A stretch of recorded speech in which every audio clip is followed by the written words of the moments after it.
The people, events, and issues shaping our community. This is Comcast Newsmakers. Hi, Comcast Newsmakers is on the air, and we're here in beautiful Tallahassee on the plaza of the state capitol. You might see Dora the Explorer or one of the Rugrats running on behind me. We're in the middle of Children's Week, and we're having a great time here. Our guest this hour, Representative Bill Heller from District 52, that's the Tampa Bay area, and we thank you for joining us. It's a unique perspective you have because you live kind of two lives. You're a college professor during the day, and at night you're a legislator, so to speak. Yeah. And what's your common week? Okay, well, my common week is, like I said, I teach 35 students on the campus at the University of South Florida, St. Petersburg on Mondays, and then I come up here as soon as that class is over. And then I also have an online class that I have 30-some students in it, and so, I'm doing that via the internet and so forth. So, and then you come up here, and then I come up car here, and come on up here. It's interesting, your specialty in college, what you teach, are students getting into special education. And that must be a passion for you when you see the way the state is going and how it's funding people with developmental disabilities.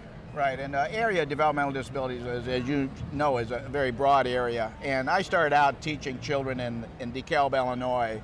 At that time, we called them uneducated, educable, mentally retarded. And I had a class of 15 kids. That was my first exposure to special education. And since then, I've gone on and got a doctorate and so forth. But my job now is to really work to try to bring teachers, young people, into teaching special education.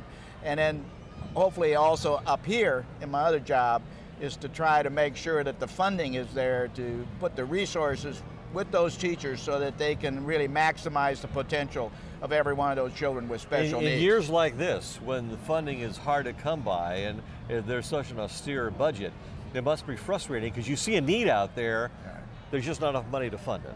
And it is frustrating because I think as we were talking earlier, we have a pre-K program which is for children from 0 to 5, and we're funding it at about the same level, but we're increasing the numbers of kids in each one of those classes. So you get into a class size kind of problem, and the more you increase that class size, the less you can individualize, for each student.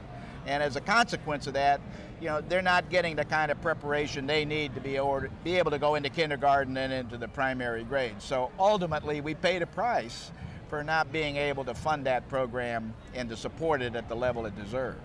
In a perfect world, what type of legislature would you love to see passed by the House and Senate to actually jumpstart that type of program? Well, I'd love to see it fully funded. Florida is one of the largest, has probably the largest enrollment of children in pre-K programs anywhere in the country, but we're also probably the lowest in terms of funding that program. And as a consequence of that, we've got larger numbers than we need. We don't individualize to the extent that we could. So, in a perfect world, I would like to see that fully funded. And even the Chamber of Commerce and the Council of 100, when they say their very first priority and what they call Zone 1 for, closing the talent gap, it's funding that particular program.